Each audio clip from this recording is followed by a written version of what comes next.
Palun 3 minutit lisaks. Austatud aseesimees, head kolleegid! Abieluvõrdsuse esimesel lugemisel nimetasin just mina seda hetke ajalooliseks ning mina nimetasin seda eelnõu armastuse ja õnne eelnõuks. See on tõepoolest ajalooline hetk. See on hetk, mil me saame lõplikult lahti Nõukogude väärtus- ja kultuuriruumist. See on hetk, mil me saame öelda, et Eesti inimesed on nüüdsest oluliselt vabamad, kui nad olid veel eile. Kõigile vabadustele, mis Eesti inimestel juba on, lisandub vabadus abielluda ja olla õnnelik sellega, kellega sa õnnelik olla soovid ja kellega koos saad astuda perekonnaseisuametniku juurde ja saada abikaasadeks välja kuulutatud. Ning see on päris vabadus, head kolleegid, päris vabadus. Vabadus tunda õnne, olla armastatud ja olla elu lõpuni oma armastatuga nii heas kui halvas. Abieluvõrdsuse seadustamine on kindel signaal meie õdedele ja vendadele Euroopas ja kogu läänemaailmas, et me oleme jõudmas nendega ühtsesse väärtus- ja kultuuriruumi, et me oleme selgelt teisel pool kultuurisõja rinnet, kui seda on näiteks meie idapoolne naaberriik ja tema satelliidid, kes ei pea lugu ei õnne- ja armastusvabadusest ega teistest kodaniku- ja isikuvabadustest. Eesti on selgelt teisel poolel ja tänane eelnõu on sellele selge tõestus. Andsin eile intervjuu Prantsuse ajalehele Le Monde. Ajakirjanik küsis, mis tundega ma lähen täna pulti seda kõnet pidama abieluvõrdsuse seadustamise eel. Vastasin, et uhkusega. Ja mitte sellepärast, et juunikuu on kogu maailmas uhkuse kuu. Ei, ikka uhkusega Eesti pärast. Tunnen päriselt uhkust, et me päriselt teeme selle ära, head sõbrad. Tunnen uhkust oma kolleegide pärast, nii sotsiaaldemokraatide, Reformierakonna kui Eesti 200 saadikute pärast. Aitäh teile, kallid! Te ei kujuta ette, kui paljudele Eesti inimestele on see samm oluline, kui paljudele on see märgiline, kui paljudele on see elu küsimus. Otseses mõttes elu küsimus. Sest paljud ei jõudnudki seda hetke ära oodata, ei jaksanud enam kappis elada, ei jaksanud oma armastust varjata, ei julgenud õnnelikud olla. See seadus on kõigile neile, kes on murdunud ja enam ei jaksanud. Kuid ma ei ole uhke selle diskussiooni üle, mis on lahti rullunud nii selle eelnõu ümber kui ka tegelikult juba palju varem ja mille eestvedajad on samuti siin saalis. Nende pärast ma uhkust ei tunne. Sest nii palju haiget, nii palju valu on tehtud nii paljudele, nii palju viha on välja valatud, nii palju kiusu on lahti lastud. See kõik ei tee au meie ühiskonnale, meie riigile, meie poliitikutele. Head kolleegid, palun vaikust. Tsiteerin. Taunime loodava õigusliku regulatsiooni kaudu ühiskonnas levivat homoseksuaalsuse heakskiitmist ja propageerimist, ütleb oma kirjalikus arvamuses Eesti Kirikute Nõukogu. Situatsioonides, kus homoseksuaalseid liite seaduslikult tunnustatakse või kus neile on antud abielu kuuluv seaduslik staatus ja õigused, ollakse kohustatud sellele selgelt ja jõuliselt vastu astuma. Tsiteeritakse õiguskomisjoni istungil katoliku kiriku õpetusameti dokumenti. Te olete kõik saatana advokaadid, nimetab koalitsioonisaadikuid opositsioonierakonna liige õiguskomisjonis ja täna siin saalis. Need näited on ainult mõned siit Riigikogust, kuid kui palju on neid veel ja veel väljaspool seda hoonet ning veelgi räigemaid ja vihaseid, mis õhutavadki vaenu ja vägivalda ühe konkreetse ühiskonnagrupi suhtes. Ning seda vägivalda saidki tunda. Head kolleegid, palun vaikust. Mõned sõnavõtad on emotsionaalsemad, mõned mitte, aga aktsepteerige õigust valida tooni. Aitäh, head kolleegid. Ma saan teie emotsioonidest igati aru, aga austagem ettekandjat. Seda vägivalda saidki tunda need geikristlased, kes kogunesid rahulmeelsele palvusele Tallinna kesklinnast ja said noarünnaku ohvriks. Ma loodan, et kõik selle... Palun vaikust. Palun vaikust, head kolleegid. Ma loodan, et kõik selle julma rünnaku ohvrid paranevad hästi, kuigi minu sõnades on ilmselt siin vähe abi. Kuid abi saame pakkuda kõik meie ühiselt, head kolleegid, kui menetleme ja loodetavasti võtame juba sel sügisel vastu seadust, mis otseselt keelab ja karistab avaliku võinu õhutavat viha valamist. Head kolleegid, veel kord palun vaikust, palun vaikust. Palun vaikust. Igalühel on õigus avaldada arvamust. Head kolleegid, igalühel on õigus avaldada arvamust. Head kolleegid, perekonnaseaduse muutmine, mille üle me kohe varsti hakkame hääletama, ei ole pelgalt tsiviilsuhte registreerimise võimaldamine. Eelnõu on märk meie ühiskonna arengust ja kasvamisest. Märk meie austusest ühiskonna kõigi liikmete vastu. Märk sellest, et võrdne kohtlemine, võrdsed õigused, võrdsed võimalused ei ole lihtsalt sõnad, vaid nende taga on tõsi. Üks viha täis kolleeg, kasutades pehmelt öeldes kõrgendatud tooni, ütles mulle, et võitleb lõpuni, et tema võitlus ei lõppe kunagi. Olgu siis ka minu poolt öeldud, ma võitlen lõpuni. Mu võitlus ei lõppe kunagi. Kuid kui kolleeg võitleb vastu, homode, migrantide, naiste, kõigi vastu, siis mina võitlen poolt. Avatud, salliva, sõbraliku, külalislahke, abikäsi ulatava, kõiki austava Eesti poolt, minu Eesti poolt. Aitäh! Aitäh, head kolleegid! Varro Vooglaid, kas EKRE fraktsiooni nimel?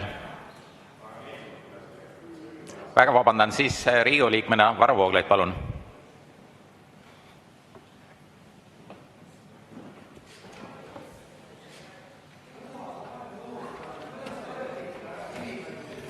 Palun vaikust, Varrol on kohe võimalus oma arvamust avaldada, palun. Suur tänu, lugupeetud istungi juhataja, väga austatud kolleegid. Kõigepealt ma tahaksin paluda 30 minutit lisaaega, et kõik need valed ümber lükata. Aga hetkel 3. Peame kuidagi kompaktselt tegema, aga see saab raske olema. Tegelikult ma tahtsin üldse pidada hoopis teisel teemal kõne. Tahtsin pidada kõne sellest, mida mina pean oluliseks, rääkida abielu pühadusest, üleüldse pühaduse austamisest ühiskonnas ja nii edasi. Aga praegusel hetkel mul ei ole paraku seda valikut, et siin sai ikka nii palju absurdseid loosungeid ja otseseid valesid kõlama pandud, et neid vaatame palju nende mõne minutiga jõuab neid ümber lükata. Iseenesest see kõne, mida me just kuulsime, oli muidugi väga iseloomulik meie parlamendi homoaktivistide pealikule, sellepärast, et LGBT+ toetusrühma juhiga teatavasti tegemist on, nii et kui selles kontekstis seda vaadata, siis see ka väga üllatav muidugi ei ole. Nüüd alustamise algusest. Tegemist olevat siis armastuse ja õnne eelnõuga. Absurd.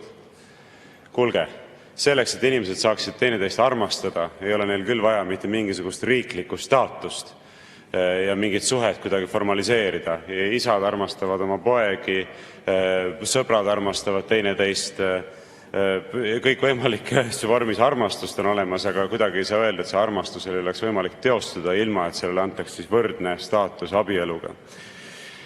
Teiseks, kogu see osutamine sellele, et täna me saame üle nõukogude taagast. No kuulge, tule taevas appi. Nüüd, kas siis tõesti te olete sellise mõttemaailmaga inimesed, et abielu kui mehe ja naise vaheline liit on mingi spetsiifiliselt nõukogude kultuuri ilming või? Kogu inimajaloo vältel igal pool kõikides tsivilisatsioonides alati ilma eranditeta on abielu käsitletud üksnes mehe ja naise vahelise liiduna. Mitte kusagil mujal. Mitte kusagil ei ole peetud abielu all silmas midagi muud. Ärge tulge mulle rääkima midagi vanast Kreekast. See, mida seal tegid täiskasvanud mehed puberteediealiste poistega, seda ei käsitletud abieluna, seda käsitleti pederastiana. Ei ole mitte kunagi kusagil midagi sellist olnud, nii et ärge rääkige midagi sellest, et abielu mehe ja naise vahelise liiduna on nõukogude kultuuri ilming. Absurd, häbiväärne jutt. Edasi, jutt sellest, et tegemist on nüüd tõelise vabadusega. No kuulge, suur aitäh. Ühelt poolt ise ähvardate meid siit puldis, et sügisel me hakkame teid suid kinni taguma kriminaalmenetluslike vahenditega. On ju? Sellepärast, et teie ei nõustu meie seisukohtadega, küll me paneme teid nõustuma kriminaalmenetluslike vahenditega. Noogutate, jah? On nii? Ja ise rääkisite seda juttu. Aga nüüd siis kingite meile selle eest tõelise vabaduse praktiseerida homoseksualismi ja lasta sellele anda ka riigile omapoolne tempel. Aitäh teile. Väga lahke. Ühtlasi saame aru ka, milline on siis sotside arusaam tõelisest vabadusest. See ongi homoseksualism. Ei ole sul vaja sõnavabadust, ei ole sul vaja südametunnistuse vabadust, ei ole vaja sul veendumuste vabadust, ei ole vaja sul ettevõtlusvabadust, mitte midagi. Kui sul on tagatud vabadus praktiseerida homoseksualismi, siis on Eesti riigis saavutatud tõeline vabadus. Bravo! Nii. Nüüd te rõõmustate siin hirmsasti selle üle, et nüüd on abielu siis ka teile, homoseksuaalidele. Aga vaadake, ma ütlen teile, et meie enam ei rõõmusta selle üle, et meil on võimalik Eesti riigis abielluda. See abielu, mida meile pakutakse, selle väärtus meie silmis saab olema ümmargune null. Null. Teie võite rõõmustada, palju õnne, te olete ära perverteerinud abielu tähenduse, aga meie jaoks enam abielul mitte mingit tähendust ei ole, vähemalt selles vormis, mida riik meile siis pakub. Nüüd oma jutud vihast, kiusust ja kõigest sellisest võite endale jätta. Mitte keegi ei ole teid kiusanud, mitte keegi ei ole teid vihanud, mitte keegi ei ole teie suhtes vaenu õhutanud. Teie ise olete õhutanud iseenda vastu vaenu. Ei ole mõtet hakata meile ette heitma, et meie konservatiivide seisukohtade, meie oleme justkui vastutavad selle noarünnaku eest, mis toimus siin vanalinnas. Ei ole meie sellest vastutavad. Teie olete sellest vastutavad. Homoseksuaalidel ei ole mitte midagi olnud häda elada Eesti ühiskonnas, keegi pole nende vastu vaenu õhutanud, küll aga olete tulnud teie agressiivselt meile oluliste institutsioonide kallale, abielu kallale, perekonna kallale, hakanud nõudma endale õigust ja võimalust lapsendada võõraid lapsi. See on asi, mis reaalselt ajab inimesi vihaseks, sellepärast, et teie tulete meile oluliste asjade kallale, mitte meie ei tule teie kallale. Et jällegi, tõde on pea peale pööratud. Edasi. Muidugi see kõne siin oli peetud sellisest nõukogude propaganda, ütleme, parimate traditsioonide kohaselt, et ma kujutan ette, ma ei ole ajaloolane, ilmselt Jaak Valge või keegi teine oskaks sellest siin paremini rääkida, ma ei tea, kas Mart äkki või Anti, aga siin Lenini kuju all on ilmselt peetud umbes samasuguses võtmes kihutuskõnesid, hirmsaid, loosunglikke selliseid, millel ei ole tõega mitte mingisugust pistmist, eks. Et üsna ebameeldiv kuulamine oli ausalt ja kutsus esile mingisuguseid äratundmisi minevikust. Nüüd lõpetame selle tiraadi käsitlemise praegu sellega, mis on tegelikult kõige jõhkram ähvardus. Ma juba kiirkorras käisin sellest üle, aga panite tähele ja nüüd kuulake seda inimesed väga tähelepanelik. Vaadake üle videosalvestusest. Härra Odinets ütles selgelt, sügisel me hakkame teiega tegelema. Me võtame vastu selle vaenu õhutamise kriminaliseerimise seaduse ja küll te raisad siis alles saate. Nii et tegelikult me siseneme väga süngesse perioodi, meile räägitakse õnnest, armastusest, vabadusest, kõigist sellisest, ja tegelikult me näeme, kuidas laotakse vundamenti tõelise ideoloogilise diktatuuri kehtestamiseks. Me kõik teame, et selle vaenuga kõne kriminaliseerimise seaduse järel ei ole mitte mingit reaalset vajadust. Eesti ühiskonnas ei ole selle järgi mitte mingit reaalset vajadust. See tehakse ainult sellepärast, et üritada meil kriminaalmenetluslike vahenditega suid kinni toppida ja et Euroopa Liit seda nõuab, just nimelt samast eesmärgist lähtuvalt.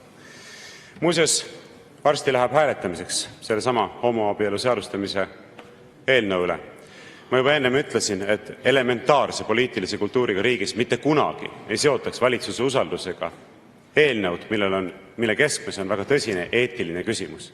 See on koalitsioonisaadikute südametunnistuse vägistamine. Mitte kunagi sellist asja ei tohiks teha.